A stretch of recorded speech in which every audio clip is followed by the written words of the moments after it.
দুইটা সিস্টেমে মালাকুল মাউত রূহ কাবাজ করে। আপনারা যারা আল্লাহওয়ালা, আপনাদের মাথার সামনে এসে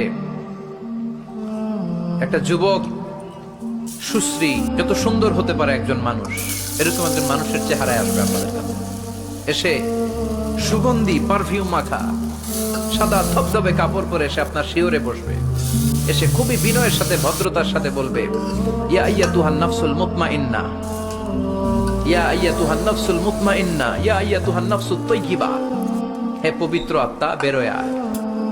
বলার সাথে সাথে আপনার রুহটা স্মুথলি বেরোয় যাবে। ইয়াতি বিহানুত মিন হানুতিল জান্নাহ, কাফান মিন আকফানিল জান্নাহ, জান্নাতের হানুতে করে কাফনের মধ্যে পেঁচিয়ে আপনার রুহটারে মালাকুল মউত ইল্লিনে নিয়ে যাবে। আল্লাহ আমাদের সবার নসিবে এই ঘটনা তুমি জারি করে দিও, আমিন। আর যারা ইসলাম মানে নাই, কোরআন মানে নাই,